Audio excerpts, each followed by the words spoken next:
42 জন তৃণমূল নেতা কর্মীদের এবার শোকজ করে দেওয়া হয়েছে নোটিশ জারি করল সুপ্রিম কোর্ট। জানা যাচ্ছে নন্দীগ্রামে ভোট পরবর্তী হিংসায় খুনের অভিযোগ, দেবব্রত মাইতিকে খুনের অভিযোগ, আর সেই ঘটনা 42 জন তৃণমূল নেতা কর্মীদের শোকজ।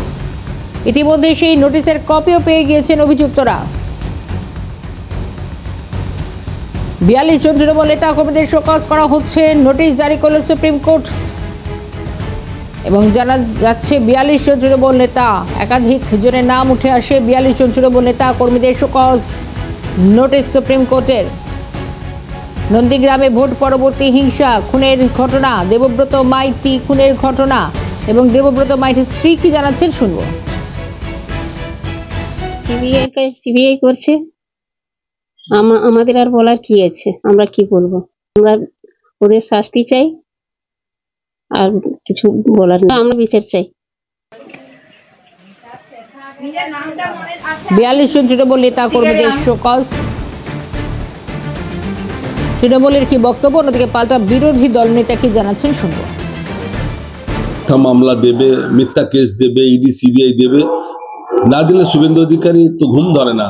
ও রাজনীতিতে ভোট কৌশলী হতে পারে না, এটাই হচ্ছে ওর ভোট কৌশলী। সিবিআই ইডি দিয়ে মানুষকে প্যাকে ফেলিয়ে মিথ্যা মামলা দিয়ে ভোট লওয়ার একটা চক্রান্ত, একটা শুভেন্দু অধিকারী বরাবরই একটা অভ্যাস। তবে আমার দল তৃণমূল কংগ্রেস, আমাদের নেত্রী মমতা বন্দ্যোপাধ্যায়, তারাও এইসব কেস কাছারিকে আইনের মধ্য দিয়ে চ্যালেঞ্জ করে তার ব্যবস্থা নেওয়ার ব্যবস্থা নিয়েছে।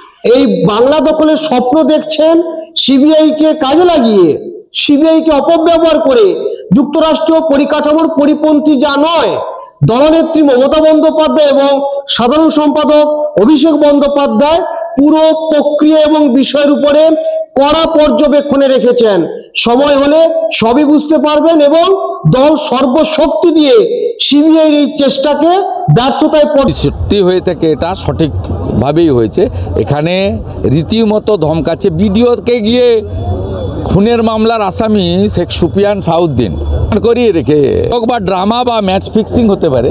তো আমরা ভিডিওতে যে দেখেছি মারাত্মক একটা খুনের মামলার আসামি, সে একজন WBCS অফিসারকে যে ভাষায় কথা বলছে, এদের তো কোনো পরিবর্তন হয়নি। এটাই গড়চক্রবেড়িয়ায় মুসলিম ভোট বেশি আছে, জিতে গেছিল, এক্স আর্মি তপন মহাপাত্র বাড়িতে গিয়ে বোম ফাটিয়ে দিয়েছে। তবে আক্রমণ করেছে বিডিও অফিসের, পঞ্চায়েত অফিসের মধ্যে, তাতে এদের আসল রূপটা প্রকাশ পেয়েছে।